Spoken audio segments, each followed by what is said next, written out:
étrange, je ne savais pas exactement en quoi consistait l'exercice. En plus, ce qui est beau, c'est de se retrouver ensemble sur scène. Mais la difficulté en même temps, c'est que je ne sais pas très bien si c'est quelque chose qui peut lui... Ça lui fait plaisir qu'on soit là et ça lui fait plaisir qu'on le célèbre et qu'on reconnaisse son travail. Mais ça lui ferait pas plaisir que ça ressemble à une commémoration ou à, comme il dit souvent, un rendez-vous d'anciens combattants. Et c'est difficile de... Il a accepté, mais il n'est pas là. Donc il nous laisse nous dépatouiller avec ça. Et il n'est pas loin, mais son absence est symptomatique du fait qu'il a envie, je pense, qu'on soit relié à lui.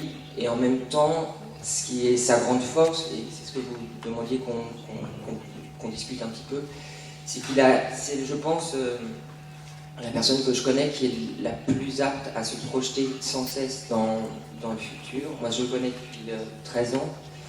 Et je l'ai rarement entendu parler du passé, puisque d'ailleurs les autres le font à sa place, certainement. Et c'est ça qui a fait sans cesse, et la façon dont il parlait du film de Stéphane ce matin confirmait cette chose-là, qu'il est dans un autre endroit maintenant, qui est l'endroit un peu ce dont vous parliez, peut-être la réunion du théâtre, de l'opéra et du cinéma, qui pourrait faire un grand bazar, et quand on voit ce qu'on a vu tout à l'heure, en fait pas du tout. C'est-à-dire que c'est une telle maîtrise de ces trois, je sais pas comment on pourrait dire, enfin de ces trois, de l'art en tout cas, au sens large, qui font qu'il y a une sorte de fusion qui se retrouve autour de lui et qui permet d'être encore ailleurs, là où on ne l'attendrait peut-être pas, et là où il était un endroit qu'il n'est peut-être pas capable de maîtriser il y a encore ne serait-ce que 5 ans, puisque même la façon dont les captations sont faites, moi j'ai vu depuis La Solitude, ont changé avec l'outil cinématographique, ont changé avec sa vie à lui. Et donc voilà, c'était déjà l'introduction, c'était de dire que, et s'il est là, c'est pour présenter 2 spectacles, un tout nouveau qui n'a été jamais fait. Ça aussi, c'est une façon de fonctionner qui lui ressemble, c'est-à-dire qu'il est là pour travailler sur un spectacle qu'il n'a pas fait, une lecture, qui est une sorte de nouvelle chose qu'il fait avec Thierry, et puis la lecture qu'il fait avec Dominique, qui sont encore une fois une manière de peut-être nous dire ou nous montrer qu'il n'est pas dans les spectacles passés, mais il est dans les spectacles futurs, qui sont ceux-là qui sont présentés, et les spectacles du présent, qui est celui de la Maison des Morts. Je pense que, je sais pas si... Enfin, je pense que c'est très cohérent avec lui, finalement, ce qui se passe dans ce programme-là. Et ça, c'est une chose qui lui ressemble. Qu'est-ce que je pourrais dire? Après, il faudrait peut-être parler de son travail. Je l'ai connu à travers La Solitude des Champs de Coton. Donc moi, je n'ai pas vu toutes les... J'en ai entendu parler, mais je ne connais pas. Mais ça fait quand même partie de moi et ça fait partie... de toute façon, ça passe par d'autres choses qui sont des choses mystérieuses du théâtre, qui font que les choses restent alors que le théâtre est éphémère. Mais il y a quelque chose, des traces, quand en tout cas ça a été fort, il y a des choses qui restent. Et comme en plus, j'ai l'impression, était tellement cohérent. Ah, je suis accompagné de musique. Vous voulez que je chante une chanson? Ah, c'est un téléphone? Non, c'est une musique, je crois.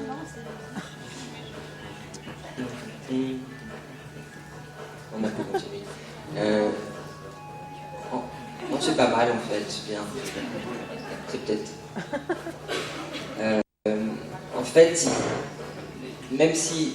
Ce qui est intéressant dans l'histoire qui nous relie peut-être tous, c'est qu'on a eu une partie de lui qui était différente.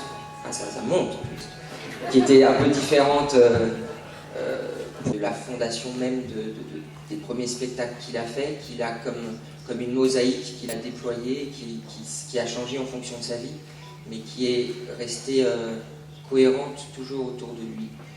Et ce que vous disiez aussi que je trouvais intéressant, c'est qu'il, même si la liberté coûte très cher, et de plus en plus peut-être, il a toujours eu la capacité de rebondir, encore une fois parce qu'il est toujours... il vise toujours l'avenir, et en fait il a toujours fait avec l'institution, mais sans être... en restant dans une grande liberté. Il a fait avec lui, en fait. Et que les gens suivent ou que les gens ne suivent pas, ça ne l'a jamais empêché de créer. Comme vous disiez, au moment où ça se passait plus difficilement en France, il est parti à l'étranger. Et puis il a fait des rencontres qui l'ont formé. Et je crois qu'il a toujours eu en tête ce que disait Roger Planchon, qui est là aussi, ce que disait Tchekhov. Il a travaillé. Et il n'a jamais eu une sorte de, ça vous le disiez aussi, de rapport à un orgueil ou l'impression qu'il allait faire si la chose allait être plus petite ou si la chose allait être avec un budget plus restreint, avec moins d'acteurs. Il n'a jamais eu l'impression que ça allait être moins bien, que ça allait être plus petit. Il pensait juste que ça allait être différent. Et c'est dans cette différence-là qu'il a fabriqué une œuvre, en fait. Et maintenant qu'on la regarde un tout petit peu en arrière, on s'aperçoit à quel point c'est une œuvre, ce que dans le présent même on ne maîtrisait pas, je pense, parce que maintenant on dit que c'était formidable le rapport Coltès-Chéreau. Je pense que oui, quand il en parle lui, c'est un vrai. C'était des prises de bec et ils étaient rarement d'accord, en fait. Catherine pourra peut-être en témoigner parce qu'elle était vraiment présente. L'histoire fait que les choses sont sublimées et un petit peu fantasmées. Personne ne reconnaissait Coltès à l'époque, enfin peu. On ne comprenait pas pourquoi il montait Coltès dans une grande salle comme Nanterre. Les critiques de l'époque, j'ai ressorti parce que j'ai un peu travaillé sur Coltès, étaient assez dures, même, je ne vais pas citer les journaux, mais les journaux disaient que c'est pourquoi on monte un auteur comme ça qui n'a... Enfin, les gens ne comprenaient pas du tout. Et ça rejoint aussi Tchekhov et Stanislavski, qui ne pouvaient pas se passer l'un de l'autre, avaient un rapport qui était comme ça, peut-être fusionnel, passionnel, et en même temps ne se comprenaient pas tout à fait. C'est-à-dire que moi je me souviens de Patrice parlant de Kay West, essayant de mettre en scène Kay West, qui avait eu beaucoup de mal, je crois, à mettre en scène, et travaillant avec les acteurs sur une pièce comme ça, passionnée, d'amour, et se tournant vers Coltès, pardon pour les anecdotes, mais je reporte ce que je sais. Il se retourne vers Coltès après avoir bien bossé et bien peiné sur une scène. Il lui dit c'est bien, non c'est bien, je pense qu'on l'a réussi. Tu voulais que ce soit une scène d'amour, on a réussi à faire dire ça à ce texte. Et Coltès s'était retourné vers lui et dit oui mais c'était une scène d'amour pour les voitures, c'est pas du tout une scène d'amour entre deux êtres. Et ça c'était finalement un peu l'exemple de Tchekhov qui avait Trigorine qui devait porter un costume à carreaux et Stanislavski qui ne comprenait rien à cette sorte d'humour que proposait l'auteur, parce qu'il y avait dans les textes, j'ai l'impression, cette sorte de... Coltès, par exemple, rêvait d'être joué dans des théâtres à l'italienne plein de velours. Il ne comprenait pas pourquoi on le jouait toujours dans des hangars désaffectés. Donc en fait, il y avait cette sorte de... Je trouve que c'est intéressant parce que c'était un peu le thème dont vous parliez. L'histoire a tendance à rendre tout formidable, alors que ce qui est beau, c'est que ça a été passionnel autant dans... Et je pense que Nanterre, de ce que je sens, et encore une fois, je me mets derrière Catherine qui est là et qui en parlera demain, c'était aussi fort dans le plus que dans la difficulté aussi. C'est-à-dire que c'était une cocotte minute, mais les cocottes minutes, des fois, elles explosent. Donc je pense qu'il y a eu des moments d'explosion, des moments où, pour le coup, Kay West, il a fait Hamlet juste après, parce que Kay West a fait un peu brûler la baraque, quoi. Donc... Et maintenant, ça reste une chose. Elle est là, oui. Mais et ça nous modèle et à la fois il faut que ça nous modèle et je parle pour moi là. Il faut que ça nous fasse grandir. Il faut arriver à fabriquer sa propre histoire, comme il a su fabriquer sa propre histoire qui est si singulière. Alors, comme Patrice aime beaucoup les lectures, je vais vous faire une petite lecture. Cette nuit, je me suis demandé comment il fallait parler de cet homme que je connais depuis 28 ans. Je n'avais pas du tout envie d'enchaîner les superlatifs. Et je n'ai pas non plus envie de l'enterrer et de faire une espèce de... Ça sent le sapin, comme on dit. Donc, j'ai écrit un petit texte. Je vous le lis et puis après, on pourra poser des questions, faire plein de choses. En 1980, j'ai rencontré Patrice Chéreau grâce à une personne remarquable, aujourd'hui disparue, Pierre Roman. Nous avons inventé avec lui un formidable spectacle sur Tchekhov. Patrice Chéreau, à l'époque, à Bayreuth, fit l'aller-retour pour venir voir cette mise en scène. La rumeur de sa présence avait couru. Nous étions tous très impressionnés ce soir-là. Et puis le temps passe. Un jour de septembre, un message sur un répondeur, une voix, presque intimidée. Bonjour, c'est Patrice Chéreau. Je crois à une mauvaise blague, mais Pierre Roman s'indigne. C'est lui, dépêche-toi d'appeler. Et je le rencontre chez lui, pour Peer Gynt, pour la toute première fois. Je rencontre un homme très impressionnant, à la présence magnétique, qui me propose plusieurs petits rôles dans Peer Gynt. Le spectacle dure 8h30. J'ai une phrase à dire sur 8h30. Je m'en rappelle encore. C'est samedi soir, tous les lits sont remplis, et je vois que François Regnault s'en rappelle aussi. Je suis contente. C'est moi qui ai oublié. Alors, je n'ai pas lu la pièce, mais je lui dis oui, bien sûr, évidemment. Et je vais passer une année avec Peer Gynt et tous ces acteurs exceptionnels. Et c'est une planète, un continent que je découvre, une traversée des profondeurs d'Ibsen. Comment être soi-même? Ibsen parle. Je regarde au-dedans de moi, là est le champ de bataille, où je suis tantôt vainqueur, tantôt vaincu. L'exigence que Patrice Chéreau a avec ses comédiens est exceptionnelle. Maria Casares, Gérard de Sarthe, tous cherchent auprès de lui. Il y a de longues lectures à la table où il excelle, où il nous raconte ses rêves, ses recherches, cette quête du soi. Nous sommes tous totalement à l'écoute. François Regnault, je ne savais pas qu'il serait là, mais je suis contente, parle à son tour. Ibsen, Rilke, Hugo von Hofmannsthal, Andersen, David Roberts sont invoqués. Les lectures s'enchaînent. Et puis c'est l'arrivée sur le plateau, le grand, le vrai plateau, à Villeurbanne, au TLP. Et là, il faut donner, il faut s'engager toujours, il faut proposer beaucoup, tout le temps. Improviser toutes les scènes de groupe, se lancer, prendre des risques, quitte à être mauvais, très très mauvais, ou très ridicule, qu'importe. Il faut une mise en danger, une mise en abîme, une prise de risque maximale, et c'est ainsi qu'il bâtit peu à peu. Au diable la paresse, le charme ou la séduction, il faut fournir, il faut offrir. L'exigence, depuis, n'a pas changé. Elle est celle de l'excellence, du travail maximal, de l'engagement, de l'être tout entier et du don de soi. Je continue ma lecture. Mon père était accoucheur et il a mis au monde des centaines de vies. Enfant, je l'ai beaucoup interrogé sur le mystère d'une vie, sur ces instants miraculeux où l'enfant paraît entre ses mains à lui. Il n'a jamais voulu raconter, il n'a jamais voulu rien dévoiler. Patrice Chéreau n'est pas mon père, ni mon Pygmalion, mais si je devais en référer à la médecine, je dirais que nous travaillons ensemble comme deux chirurgiens, en totale symbiose. Tel Büchner, qui disséquait les cerveaux des poissons, il dissèque les cerveaux de ses personnages et je l'accompagne. Il m'entraîne vers l'inconnu, comment vivre sans inconnu devant soi, comme disait René Char. Et j'adore cela. Il va me demander l'impossible et je ferai tout pour atteindre l'impossible.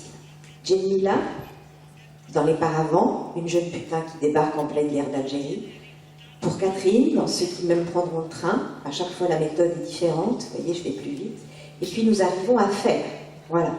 Ensemble, nous avons mis au monde 5 personnages dans La Dernière Eiffel. Nous sommes partis de rien. Toi et moi, nous avons un énorme atout, m'a-t-il dit.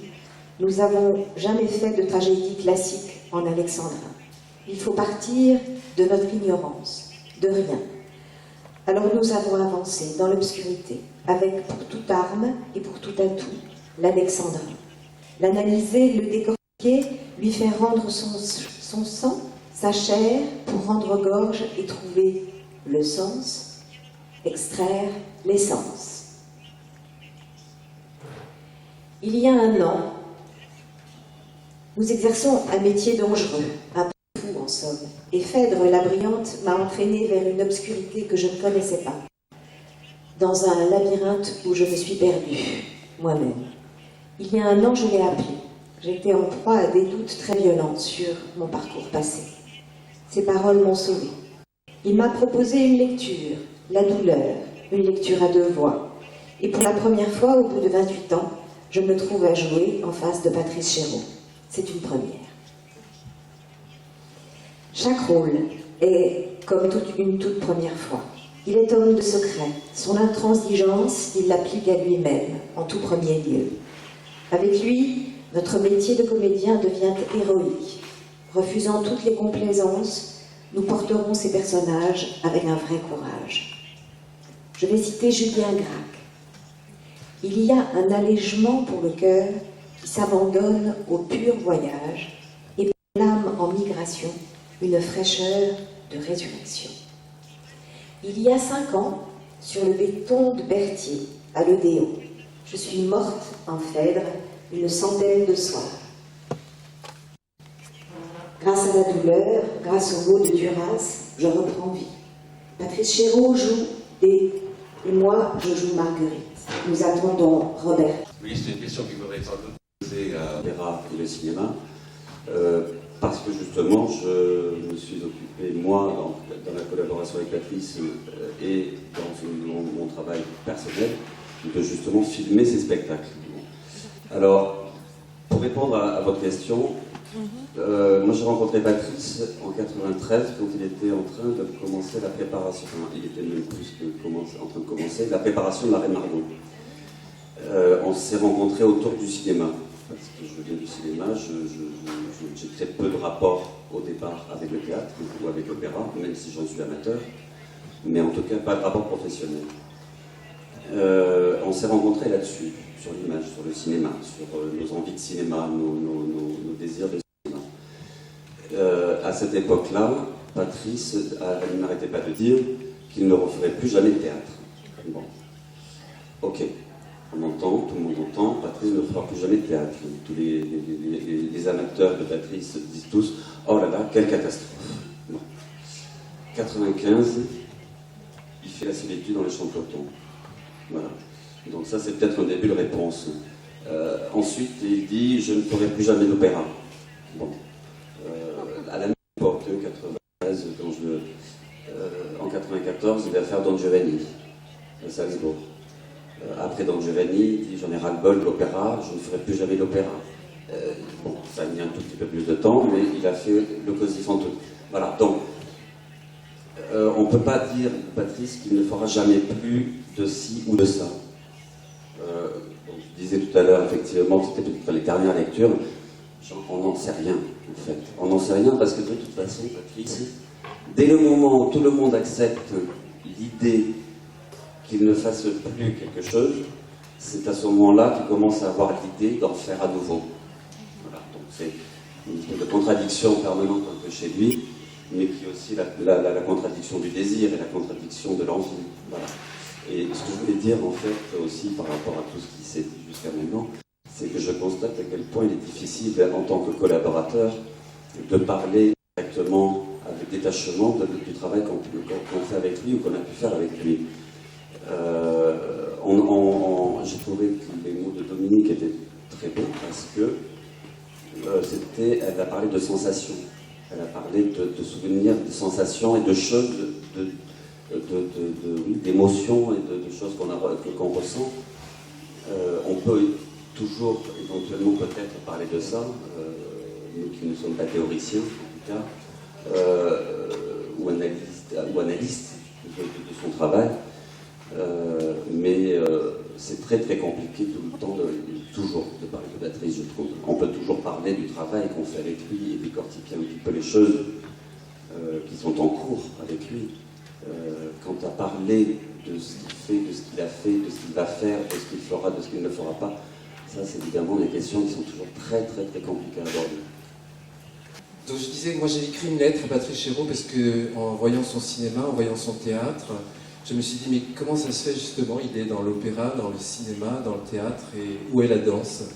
Et l'énergie des corps, le travail du mouvement, de cette énergie-là, j'avais envie de l'interroger, et puis je lui ai écrit, on s'est rencontrés, et il m'a invité sur Così fan tutte, et surtout sur La Maison des Morts, de faire la mise en scène avec lui et de travailler avec les chanteurs, avec les groupes, avec les acteurs, avec le chœur, et de chercher comment, à travers un regard, j'ai l'impression d'être un lecteur de son travail et de pouvoir lire un peu ce qui se passe dans les corps, dans les énergies, dans les immobilités aussi, pour donner en deçà du texte, au-delà de la musique, une autre lecture du mouvement. Et c'est vrai que ça a été merveilleux à travers l'œuvre de Janacek, de chercher justement cette rencontre entre une danse, moi je suis un danseur contemporain plutôt abstrait, et chercher comment, à travers son théâtre concret,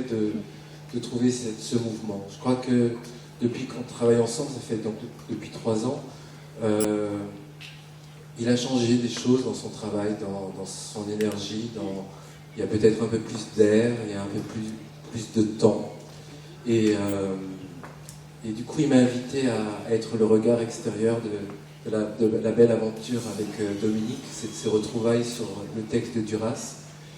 Et il m'a demandé pour dimanche de faire ma première mise en scène ici avec Coma de Pierre Guyetta, où pour la première fois c'est quelqu'un d'autre qui va le mettre en scène, et comment moi, chorégraphe, à travers un texte, à travers un acteur comme il peut l'être, je peux essayer d'accompagner ça. Mais Thierry, vous avez préparé un petit texte, si vous pouvez le dire. Ouais. Voilà, maintenant que je suis un peu metteur en scène, je fais un peu le comédien. Je sais, très bien. Donc le dernier venu. Donc j'avais lu dans un article en 2005 que Patrice Chéreau créait au Festival d'art lyrique à Aix-en-Provence Così fan tutte de Mozart. Je lui ai écrit et on s'est rencontrés, sans a priori, sans peur, sans attente. Lui face au danseur chorégraphe abstrait que je suis, moi face au metteur en scène si concret qu'il nous apparaît. Il n'y a pas de méthode ni de recette particulière pour travailler avec Patrice Chéreau, surtout pas. Au fil de ces 4 projets menés, je vais partager quelques indices d'une manière d'être au travail qui aide à comprendre comment lui, il travaille. Comment lui, il occupe une place si particulière, si singulière au théâtre, dans le travail de mise en scène.